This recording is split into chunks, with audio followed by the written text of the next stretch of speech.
The receipt fluttered on the table, just paper and ink until she signed it. But in her hands it became something else, something powerful. The chef, watching from the kitchen doorway, would remember this moment for the rest of his life. How a single gesture from the woman no one noticed changed everything. Before we dive into the story, comment below where in the world you're watching from. The knife trembled in Maya Lin's hand. Not enough for others to notice, but enough that she felt it, a slight vibration against her palm as she stood in the gleaming kitchen of Celestial, San Francisco's most acclaimed restaurant. 10 minutes to service, Chef Laurent Mercier announced, his French accent clipping each word into a command. Maya adjusted her white coat, the stiff fabric still unfamiliar after 3 weeks as a line cook. At 32, she was at least 5, years older than everyone else in her position, a career change most called brave, others called foolish. "Lynn, you're on garnish tonight," Chef Mercier said without looking at her. "Try not to fall behind this time." She nodded, keeping her eyes down. "Yes, chef." The kitchen hummed with pre-service energy, flames leaping beneath copper pans, knives tapping against cutting boards, low voices confirming final preparations. Maya moved to her station, organizing her mise en place with methodical precision. "Heard they're coming tonight," whispered Aiden, the sauce cook beside her. "Who?" "The Michelin inspectors." Carlos saw 2 suits asking about the tasting menu at the bar. Maya's stomach tightened. 3 weeks ago, she'd been teaching math at Oakland Community College. Now she stood in a 3-star kitchen during its most critical service. "Places everyone!" Chef Mercier clapped his hands. "Tonight we are perfect, nothing less." The first tickets appeared, and the kitchen erupted into controlled chaos. Maya focused on each plate, applying microgreens and edible flowers with careful fingers. For 30 minutes she kept pace. Then came table 12, a 6-top VIP reservation, all ordering the signature tasting menu simultaneously. "Garnish, where's my garnish?" Chef Mercier appeared at her station, eyes narrow. "You're 3. Plates behind." "Coming, chef," Maya said, fingers working faster. "Not good enough." He grabbed her cutting board, examining her work. "Look at these cuts. Uneven. Sloppy." He swept her preparations into the trash with one brutal motion. "Start again. Properly. This time." Heat crawled up Maya's neck as the kitchen fell silent. She began again, aware of sidelong glances from her co-workers. "I told them hiring an amateur was a mistake," Chef muttered, loud enough for everyone to hear. "This isn't community college, Lynn. This is Celestial." Maya said nothing, focusing on breathing evenly as she recut delicate herbs. By the time she caught up, sweat dampened her collar and her forearms ached. "Survived your first Mercier meltdown," Aiden whispered later during family meal. "Consider it your baptism." Maya picked at her food. He was right. I was falling behind. "He does that to everyone," said Layla, the pastry chef. "Part of his charm." "The man's never satisfied," Carlos added. "Been here 4 years and he still makes me feel like I've never held a knife." Maya nodded but said little. She hadn't told any of them about her past, about the tiny apartment above her grandmother's restaurant in Taipei where she'd spent her childhood, about the hours watching grandmother's hands transform humble ingredients into art, about the scholarship that brought her to America and the practicality that steered her toward teaching instead of cooking. The weekend rush heightened. Tensions in the kitchen. By Sunday night, Maya had survived 3 more of Chef Mercier's verbal lashings. Each time she accepted his criticism silently, returned to her task and improved. "You don't fight back," observed Layla as they changed out of their uniforms. "Most newbies either cry or quit by now." Maya shrugged. "Fighting doesn't help you learn." "Learning?" Layla laughed. "Honey, this job isn't about learning. It's about surviving." The following Tuesday, disaster struck during prep. Maya was julienning vegetables when Chef Mercier stormed into the kitchen, waving his phone. "Who prepared the halibut for table 9? "Last night," he demanded. Silence fell. Then Aiden cleared his throat. "That was Lynn, chef." All eyes turned to Maya. She set down her knife. "Yes, chef. I prepared it." Chef Mercier's face reddened. Then perhaps you can explain this. He thrust his phone forward, displaying an email. The diner had a severe allergic reaction. Claims they specified no cilantro, yet somehow it appeared in their dish. Maya frowned. I reviewed all dietary restrictions, chef. There was no cilantro allergy listed. Are you calling my front of house staff incompetent? Chef's voice rose. No, chef, I'm only saying you nearly killed a customer. He slammed his hand on the counter. This restaurant cannot afford mistakes like this, not now, not with the inspectors in town. The kitchen's silence pressed in like a physical weight. Show me your station, Chef demanded, striding toward Maya's workspace. She stepped aside as he examined her setup. His fingers trailed over her knife roll, her meticulously labeled containers. What's this? He held up a small notebook filled with Chinese characters. My notes, chef. Notes? He flipped through pages of handwritten recipes, adjustments, and observations. You can't even write them in English? Snickers rippled through the kitchen. Maya's face burned. These are my grandmother's recipes, she said quietly. I've always written them this way. Chef Mercier dropped the notebook on her cutting board. This is a professional kitchen, not your grandmother's home. Use standard terminology or don't. Use anything at all. He addressed the room. Let this be a lesson. Attention to detail is everything here. As he walked away, Maya picked up her notebook. The familiar characters, her grandmother's voice preserved in ink, blurred as tears, threatened. She blinked them back, slipping the book into her pocket. That night service moved at breakneck speed. Maya had just finished a perfect plate when Chef Mercier appeared with a distinguished-looking man in an expensive suit. And this is our garnish. Station, Chef was saying, his tone suddenly warm and proud. We source all microgreens locally. The stranger nodded politely, then glanced at Maya. And who's this? Before she could answer, Chef Mercier cut in. New hire, still learning our ways. He turned to Maya. Lynn, show Mr. Bernier your technique for the scallop garnish. Maya reached for a fresh scallop plate, aware that the kitchen had quieted. Everyone knew Mr. Bernier was one of San Francisco's most influential restaurant critics. Our garnishes are architectural, Chef continued as Maya worked. Precision is paramount. Her hands moved deliberately, placing each element with geometric care. No, Chef interrupted. The puree goes under the scallop, not beside it. He took the tweezers from her hand. Allow me to demonstrate the correct presentation. Maya stepped back, cheeks burning as Chef rearranged her work while continuing his monologue. Mr. Bernier's eyes, however, had not left her face. Where did you train? He asked her directly. Chef Mercier answered before she could. Lynn is new to professional kitchens. We're mentoring her. Interesting, Mr. Bernier murmured, still watching Maya. And before Celestial? I taught mathematics, she said quietly. Mathematics? Chef laughed. Quite the career change. Mr. Bernier smiled slightly. Numbers to knives. Unusual path. After he left, Chef's smile vanished. Next time, let me do the talking. Critics aren't interested in your life story. The following week brought the annual Bay Area Culinary Excellence Competition. Participation was mandatory for Celestial's staff. Chef Mercier's way of showcasing his team's talents while networking with potential investors. Each restaurant presents one signature dish, explained Layla. Chef always enters himself, obviously. What's the format? Maya asked. Cooking stations set up on the main floor. Judges move between them. Very dramatic, Carlos said. Last year, Chef made his black truffle soufflé. Won first place. The night before the competition, Chef gathered the team. Tomorrow, Celestial defends its title.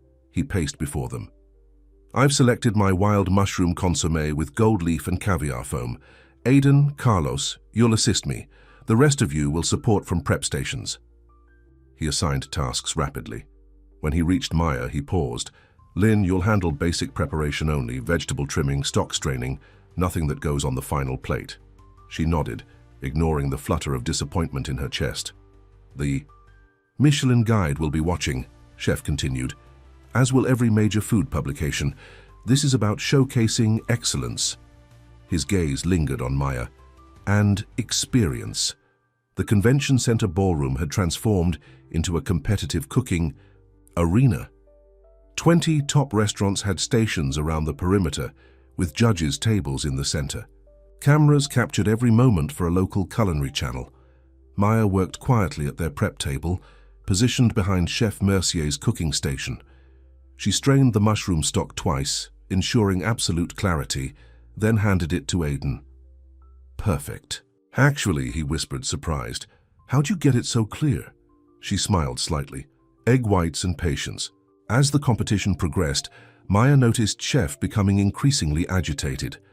The mushrooms weren't properly rehydrated. The consommé's color was wrong. The foam dispensers weren't working correctly. Where's the backup caviar? He hissed. At Carlos. There isn't any, Carlos replied. You said 1 tin would be enough. Chef swore under his breath. And the judges are approaching in 10 minutes.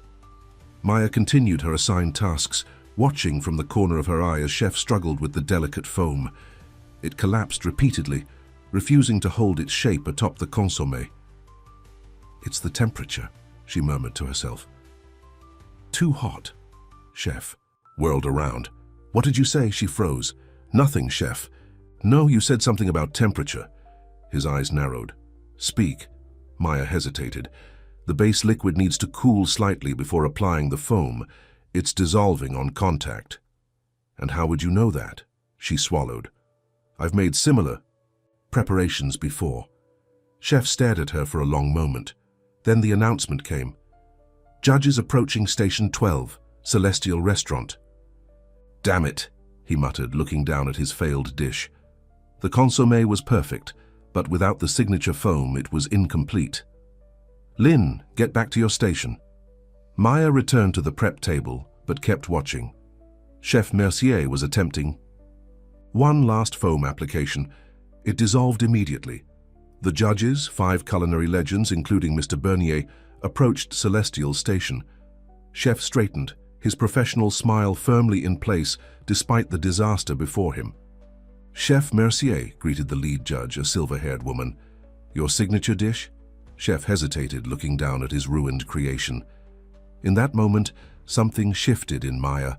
Later, she would wonder what possessed her. Greta from HR would call it career suicide. Maya stepped forward. If I may, Chef. The entire Celestial team froze. Chef Mercier's eyes widened in shock. Maya continued calmly. I believe I can help. Before anyone could stop her, she moved to the cooking station. From her pocket, she withdrew her grandmother's notebook. Flipping to a specific page, she scanned the Chinese characters, then reached for the remaining caviar.